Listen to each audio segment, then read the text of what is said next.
가끔씩 연예인들이나 스포츠 선수들 가운데 한창 잘 나가고 또 성공하고 세상적인 기준으로 보면 성공하고 또 형통함과 평안함 가운데 있을 때 초심을 잃어버리고 자기 관리를 잘 못하여서 한순간에 또 삶과 인생이 무너지는 안타까운 모습을 또 보게 됩니다. 그만큼 우리의 삶이 형통하고 우리가 계획한 대로 흘러가고 그리고 상승곡선을 타고 평안할 때 자기 관리를 한다는 것이 결코 쉽지 않다는 것을 또 보여주고 우리도 삶 속에서 그것을 경험하게 되죠. 신앙생활도 마찬가지이다는 거예요. 삶에 절박한 문제가 있어서 어려움이 있을 때는 하나님을 간절히 찾고 하나님을 향한 신앙의 열심이 있는데 하나님께서 은혜를 베풀어 주셔서 그 문제를 해결해 주시고 또 삶이 평안하고 형통할 때가 되면 신앙생활의 열심을 잃어버리는 그런 모습들을 보게 되죠. 왜 그럴까? 이 질문에 대하여서 사사기를 통해서 오늘은 또 답을 한번 찾아보려고 합니다. 총 21장으로 되어 있는 사사기에는 이스라엘 역사 가운데에 350년의 역사가 고스란히 담겨 있습니다. 근데 그 역사가 아름다운 역사가 아니라 암울한 역사, 영적으로 참 가장 어두운 암흑기였고 삶의 모습도 참 암담하고 암울한 350년에 걸친 사사시대에 있었던 이야기가 그 이야기가 고스란히 소개되고 있는 책이 바로 사사기라고 할 수 있습니다. 사사기에만 보면 총 12명의 사사가 소개되고 있는 것을 보게 되고 사무엘상의 마지막 사사 사무엘과 또 두 아들까지를 포함하면 15명의 사사가 성경에 또 소개되고 있는 것을 보게 됩니다. 우리가 사사기를 쭉 읽어 나가다 보면 계속 반복되는 패턴의 역사가 계속 이어지는 것을 보게 돼요. 시간을 내셔서 21장 해당되는 이 사사기를 한번 오늘 말씀을 한번 쭉 기억하시면서 읽어보시면 좋겠습니다. 어떤 역사가 반복해서 이어지는가 하면 하나님께서 하나님 백성들에게 은혜를 베푸셔서 평안한 삶을 누리게 하십니다. 그러면 그러한 상황 속에서 하나님을 더 잘 섬기고 경외하는 삶을 살아야 되는데 이스라엘 백성들은 그 평안함 속에서 하나님 앞에 악을 행했다라고 했어요. 여러분의 자녀들이 악한 길로 가면 부모의 마음이 결코 기쁘지가 않죠. 악한 길에서 돌이키기를 원하는 것이 부모의 마음인 것처럼 하나님도 하나님의 백성들이 자녀 같은 하나님의 백성들이 악을 행할 때에는 진노하세요. 진노하셔서 주변의 이방 나라와 민족을 징계의 수단으로 사용하셔서 이스라엘 백성들을 침략하고 점령하게 하십니다. 그래서 고난의 세월을 보내게 하세요. 왜 고난을 주십니까? 하나님 찾으라는 거예요. 하나님을 찾고 하나님을 은혜를 구하라는 것이죠. 그래서 이스라엘 백성들이 고난의 세월 속에서 하나님께 부르짖고 하나님 도와달라고 기도하고 간구하면 하나님 그 기도를 외면하지 아니하시고 긍휼히 여기셔서 하나님의 백성들을 그 이방 나라의 주변 나라의 압제로부터 구원하기 위한 한 사사를 세우시고 그를 통해서 이스라엘을 구원하심으로 평안한 삶을 누리게 하십니다. 그러면 계속해서 그 평안함 가운데에서 하나님의 백성으로서의 삶을 올바로 잘 감당하며 살아야 되는데 성경을 보면 특별히 사사시대에는 이 부분을 계속해서 강조하고 있는데 또다시 평안함 속에서 하나님께 악을 행해요. 그럼 하나님 진노에서 또 고난을 겪게 됩니다. 그러면 고난 가운데 또 기도해요. 그럼 하나님께서 또 사사를 세워서 구원하심으로 평안을 누리게 하시는 이 역사가 계속해서 350년 동안 반복되는 것을 보게 됩니다. 근데 뭐 사사시대만 반복되는 것이 아니라 그 이후의 시대 속에서도 이 패턴은 계속 반복되면서 이스라엘 역사가 이어져 가는 것을 보게 되고, 또 우리의 삶 속에서도 보면 이 패턴이 계속 반복되는 가운데 우리의 삶을 이어가는 것을 경험하게 되죠. 오늘 말씀은 이러한 그 반복되는 사사기의 역사의 흐름 속에서 두 번째 사사인 이 에훗 시대에 관한 이야기가 되겠는데, 오늘 말씀 12절을 보면 이스라엘 자손이 또 여호와의 목전에 악을 행했다라고 했습니다. 그 이전에도 악을 행했고 또라고 하는 이 부분이 참 중요해요. 또 여호와 목전에 하나님 앞에서 악을 행했다라고 하는 것입니다. 그래서 하나님은 이번에는 모압 왕 에글론을 강성하게 해서 이스라엘 백성들을 치게 하십니다. 점령케 하셔서 18년 동안 압제 아래 고난의 세월을 보내게 하세요. 그 마음을 돌이키기 위한 하나님의 섭리가 있는 것이죠. 여기서 주목할 것은 뭔가 하면 하나님께서 사사를 통하여 이스라엘을 압제하는 나라로부터 이스라엘을 구원하여 평안을 주시면 그 평안함 가운데에서 이스라엘 백성들이 하나님을 더 잘 섬긴 것이 아니라 오히려 악을 행했다라고 하는 겁니다. 잘 살고 있는 거예요. 잘 못 살고 있는 거예요. 잘 못 살고 있는 거예요. 오늘 11절을 보면 이스라엘 자손이 이 두 번째 사사인 에훗 시대에 또 악을 행할 수밖에 없었던 그 상황에 대해서 설명하고 있는 것을 보게 되는데, 11절 보면 그 땅이 평온한 지 40년에 그나사의 아들 온니엘이 죽었더라라고 했습니다. 이게 무슨 얘기인가 하면 7절부터 11절의 내용은 첫 번째 사사 온니엘에 관한 이야기가 되겠는데, 온니엘 시대에도 하나님의 백성들이 하나님 앞에 악을 행합니다. 그래서 구산 리사다임이라고 하는 또 주변 민족을 통하여서 이스라엘을 8년 동안 점령하게 하시고 이스라엘이 그 압제 아래 고난의 세월을 보낼 때 온니엘이라고 하는 사사를 세워서 구원하시고 이스라엘 백성들에게 평안한 삶을 살도록 하나님께서 은혜를 베풀어 주셨는데, 몇 년 동안? 40년. 짧아요, 짧아요? 길어요? 40년 결코 짧지 않은 시간입니다. 그런데 그러한 하나님의 은혜를 40년 동안 이스라엘 백성들이 누리면서 어떤 삶을 살았다는 거예요? 하나님 앞에 악을 행했더라라고 했어요. 하나님의 마음이 불편하고 아픈 거죠.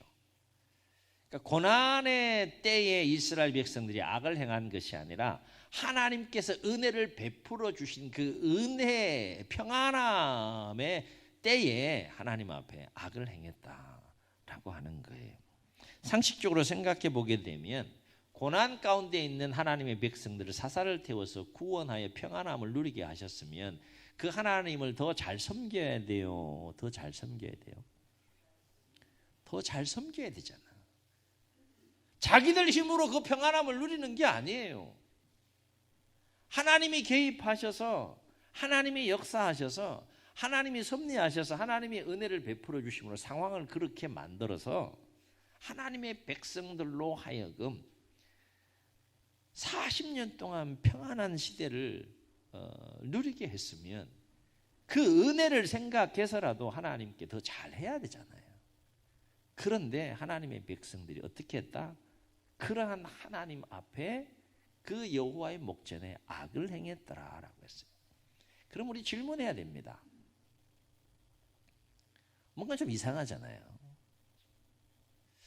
왜 하나님의 은혜와 축복 속에 하나님의 백성들이 그 40년 동안 평안함을 누리면서 하나님을 오히려 더 잘 섬기고 경외하는 삶을, 하나님의 백성다운 삶을, 하나님이 기뻐하시는 삶을, 하나님이 기대하시는 삶으로 더 풍성한 하나님의 은혜와 축복 속의 삶을 살아가야 함에도 불구하고 오히려 그러한 하나님 앞에 악을 행했는가?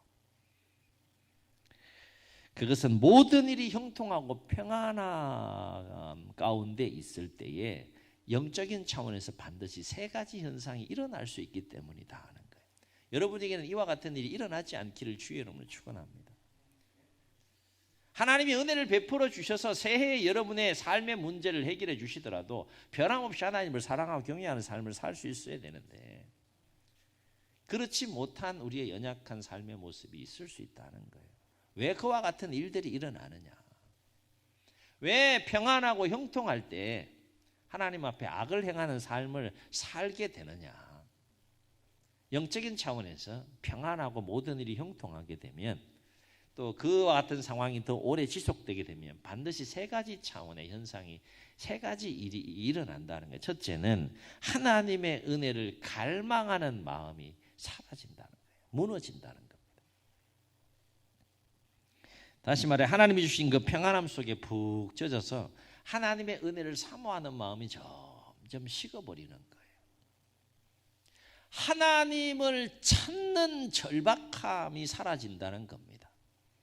여러분 신앙생활 하시면서 하나님을 찾는 절박함이 무너지게 되면 긴장하셔야 돼요. 우리의 모든 삶은 인정하든 인정하지 않든 하나님과 연결되어 있다는 겁니다. 그러므로 하나님을 찾는 그 절박한 마음이 내 안에 사라졌다면, 식었다면 그것으로 끝나지 않고 우리의 삶 속에 반드시 그에 해당되는 열매들이 있게 된다는 거예요. 그 열매를 우리는 먹을 수밖에 없다는 겁니다. 그래서 사사기 역사를 보게 되면 이스라엘 백성들이 막 고난의 때에는 하나님 찾았다 그랬어요? 안 찾았다 그랬어요? 부르짖으며 간절히 하나님을 절박한 마음으로 찾았다 그랬어요. 그래서 그 기도를 들으시고 하나님께서 평안을 허락해 주셨으면 더 하나님을 더 간절히 찾아야 되는데 사사기의 역사를 보게 되면 고난의 때에 그토록 하나님을 찾던 절박한 마음들이 사라지고 하나님의 은혜를 갈망하는 마음들이 사라지고 부르짖고 기도했다 이런 이야기 없어요. 왜냐하면 평안함에 푹 빠져서 더 이상 하나님의 은혜, 하나님의 도우심 없이도 얼마든지 살 수 있다라고 하는 안일한 마음과 생각에 푹 빠지는 거죠.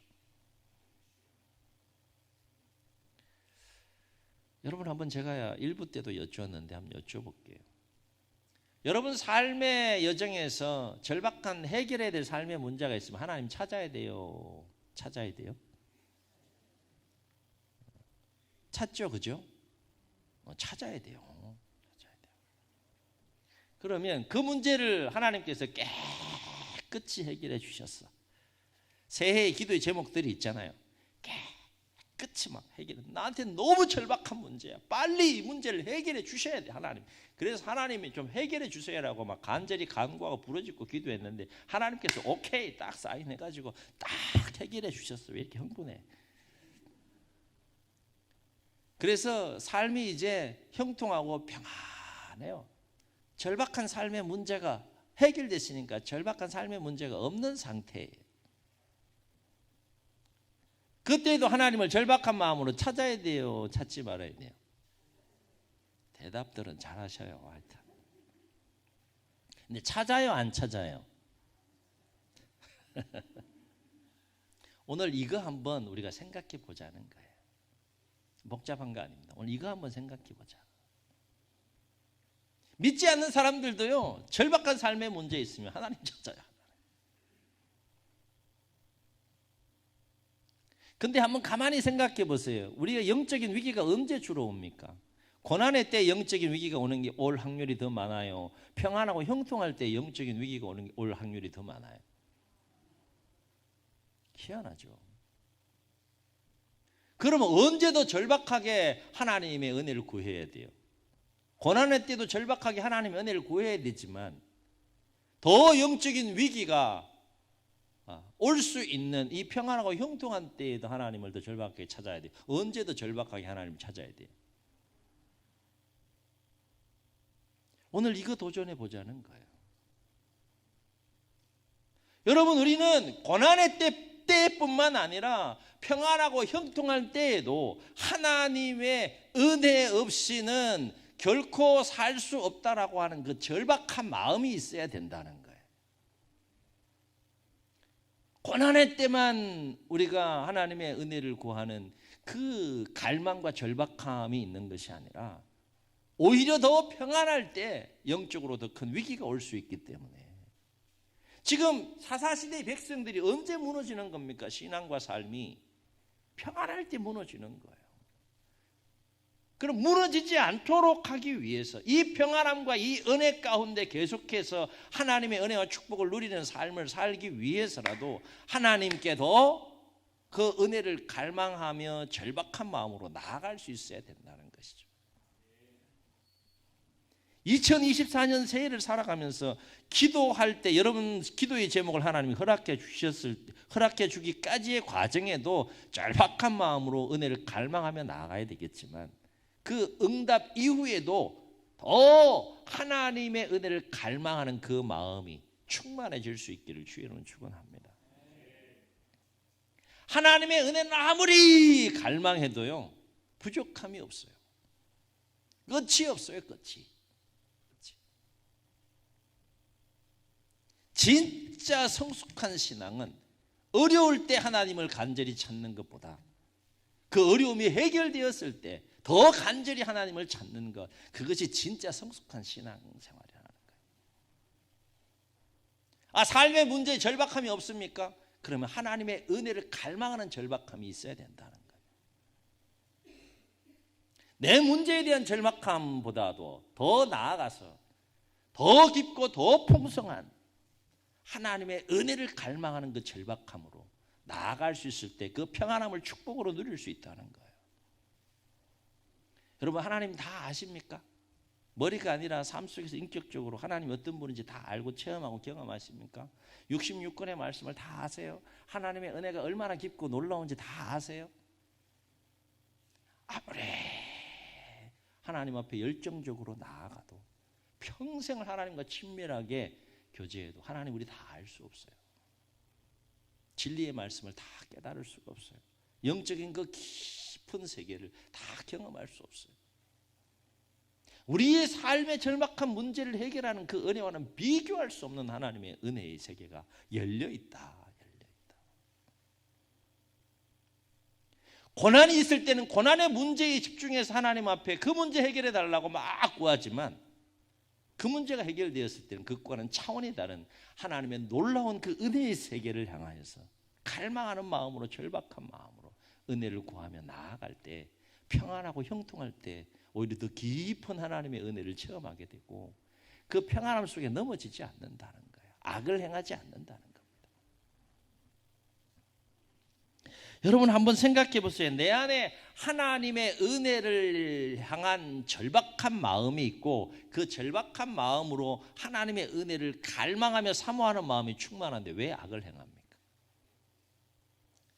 그 절박함이 없기 때문에, 갈망하는 마음이 없기 때문에 넘어지는 거 아니겠어요? 두 번째, 하나님의 은혜 가운데 우리의 삶이 평안하고 형통하게 되면 어떤 현상이 일어나게 되는가 하면 하나님을 향한 영적인 긴장감이 무너진다는 거예요. 다시 말해서 하나님을 향한 그 두려움이 사라지게 되는 거예요. 평안함에 푹 빠지고 젖어서 하나님을 향한 그 두려운 마음, 하나님을 두려워하는 마음, 무서워하는 것하고 또 두려워하는 건 좀 다릅니다.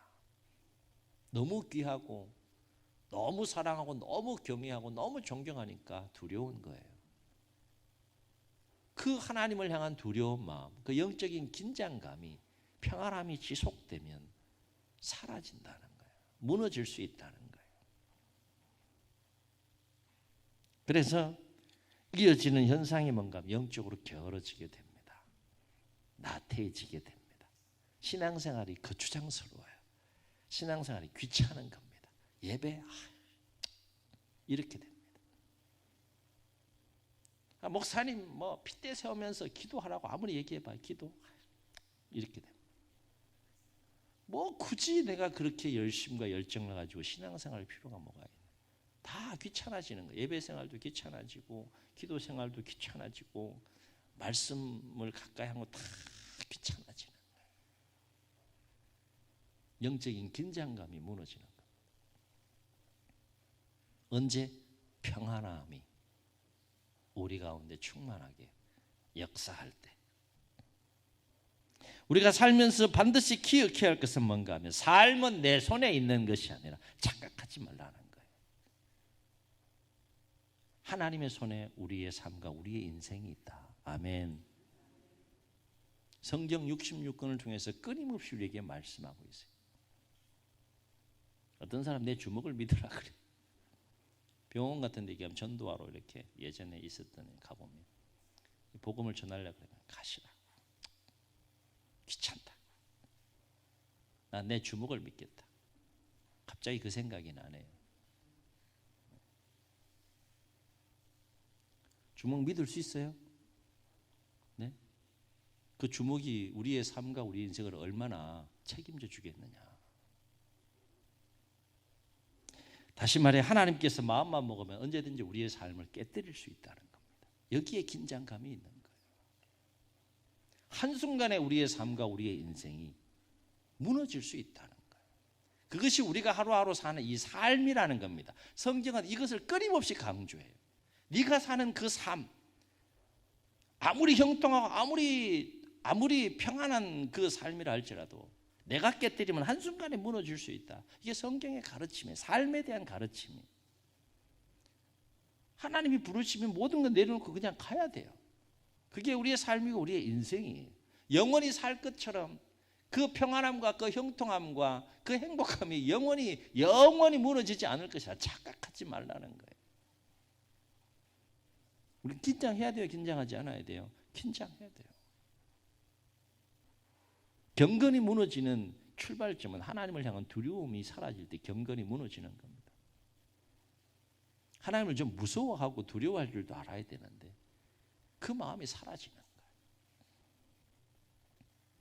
그럼 우리는 살면서 항상 하나님을 향한 두려움을 잃어버리면 안 된다.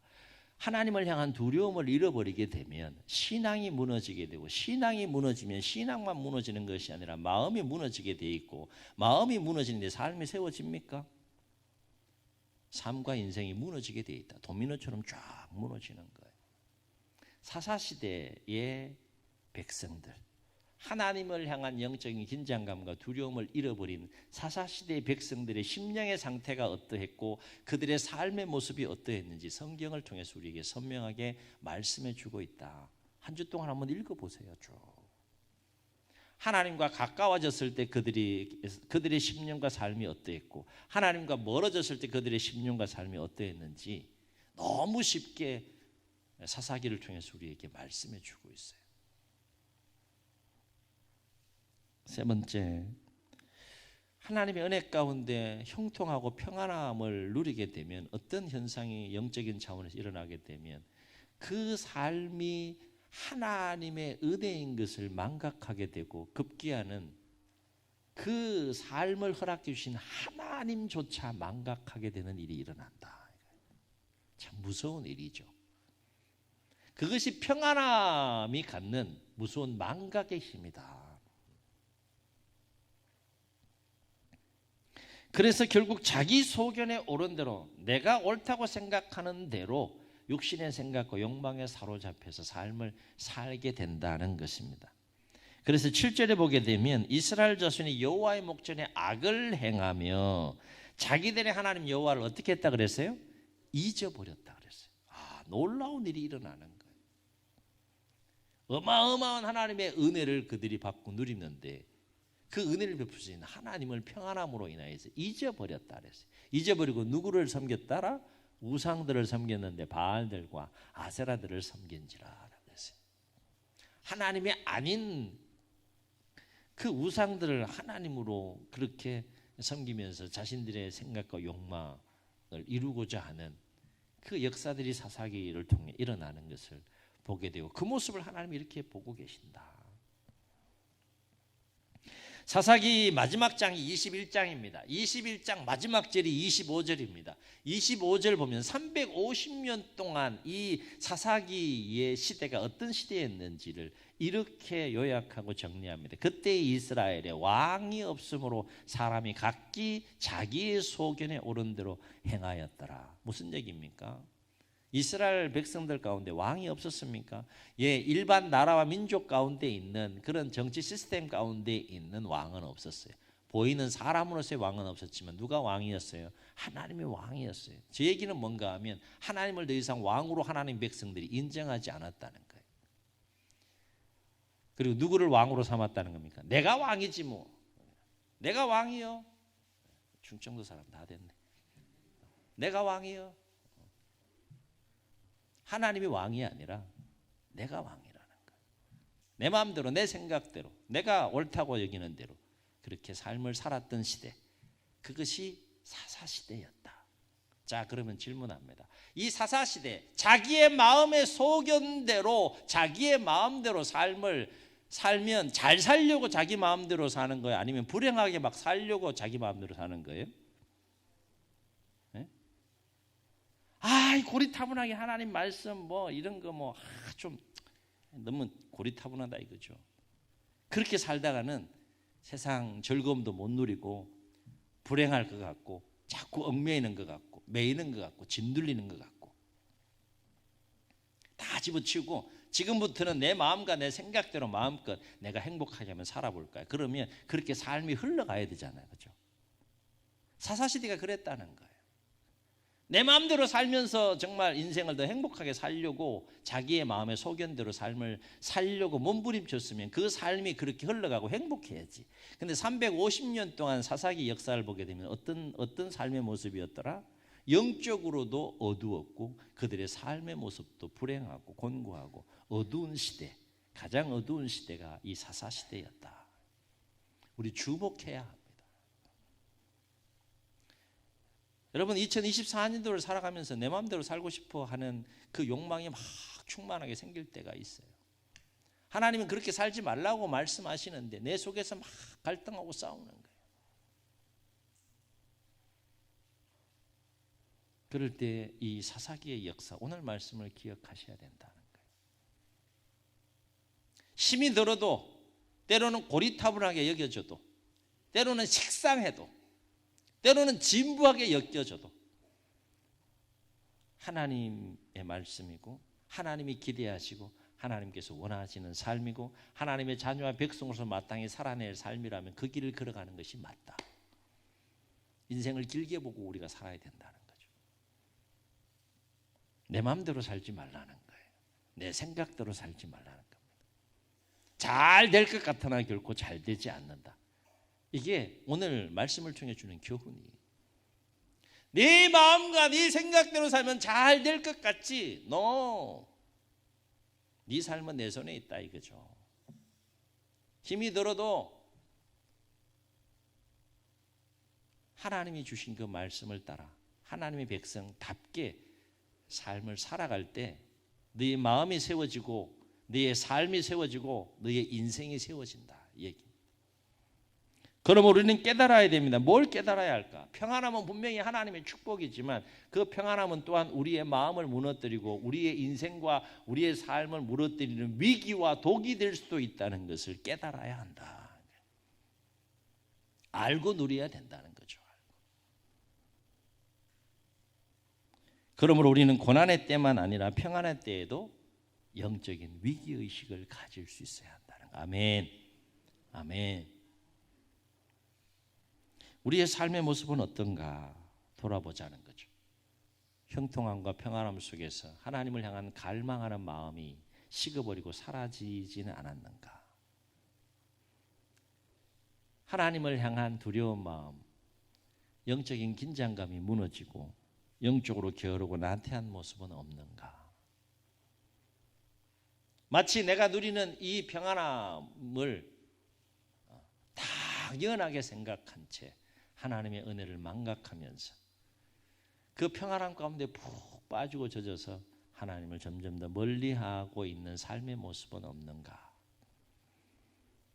바로 우리의 삶이 하나님 은혜 가운데 평안하고 형통할 때일수록 우리의 마음이 더 가난해질 수 있기를 주의 이름으로 축원합니다. 가난해져야 돼요. 목마름이 있어야 돼요. 갈급함이 있어야 되고 하나님의 은혜를 갈망하는 마음이 있어야 돼요. 영이 가난해져야 됩니다. 그 가난한 영으로 풍족하고 형통하고 평안함 속에 우리의 영이 가난해지심으로 더욱더 하나님의 은혜를 갈망하고 더 하나님을 가까이 하는 거룩한 몸부림이 우리 가운데 있기를 주의 이름으로 축원합니다. 아울러 우리의 삶이 평안하고 형통할 때일수록 그 삶이 하나님의 은혜인 것을 망각하지 않고 계속 되새김질하고 기억하면서 감사하고 하나님의 은혜에 감사가 넘치고 찬송이 넘치는 삶이 될 수 있기를 주의 이름으로 축원합니다. 그래서 평안함과 형통함 속에서 마음과 삶과 인생이 무너지는 것이 아니라 오히려 더 우리의 심령이 견고해지고 우리의 삶과 인생이 견고해지고 그 평안함과 형통함 속에서 더 풍성한 하나님의 은혜를 누리는 삶의 여정이 되시기를 주의 이름으로 축원합니다. 축원합니다. 우리 말씀을 기억하시면서 찬양하시고 한번 통성으로 기도합니다.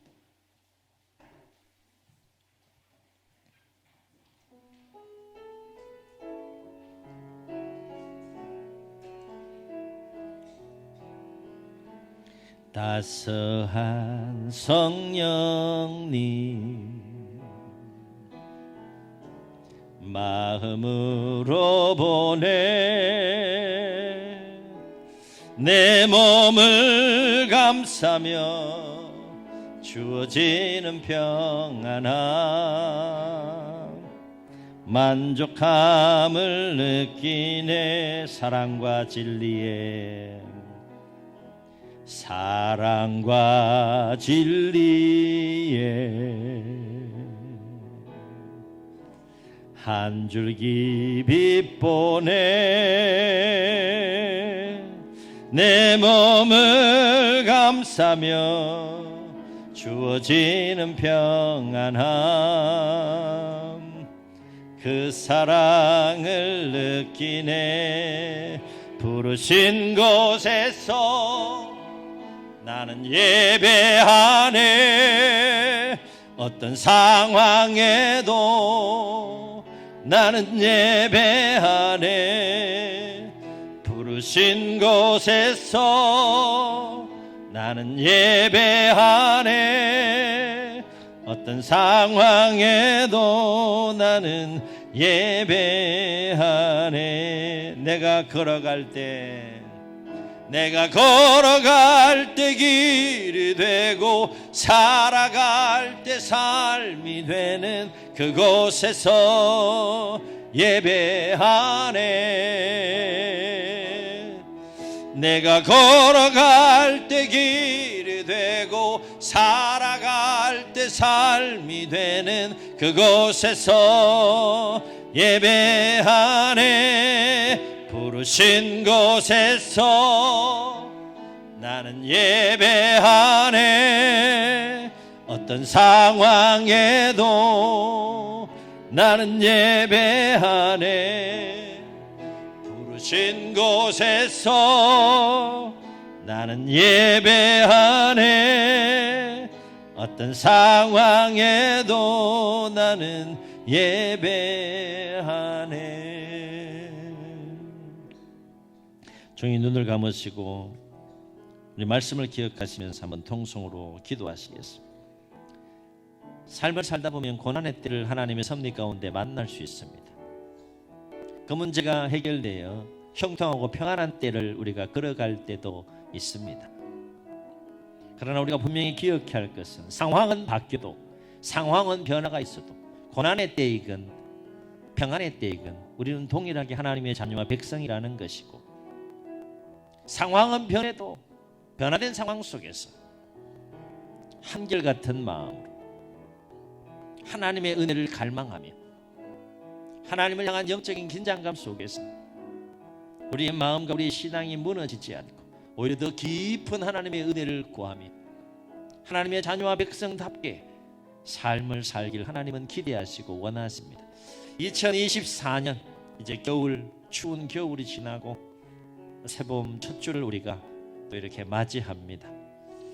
이후에 전개되는 모든 삶의 여정 속에 어떤 상황을 만난다 할지라도, 특별히 우리의 절박한 삶의 문제가 하나님 은혜 가운데 해결받았을 때, 그래서 평안하고 형통할 때 우리의 신앙이 무너지지 않고 하나님을 찾는 그 절박한 마음이 식어버리지 않고 하나님의 은혜를 갈망하는 그 목마름과 그 갈급함이 무너지지 않고 더 평안할 때일수록 하나님을 가까이 함으로 더 깊은 하나님과 영적인 교제 가운데 그 평안함을 축복으로, 걸림돌이 아니라 독이 아니라 위기가 아니라 오히려 축복으로 누릴 수 있는 우리의 삶의 여정이 되게 해달라고, 신앙의 여정이 되게 해달라고 주님 세 번 부르시고 통성으로 기도합니다.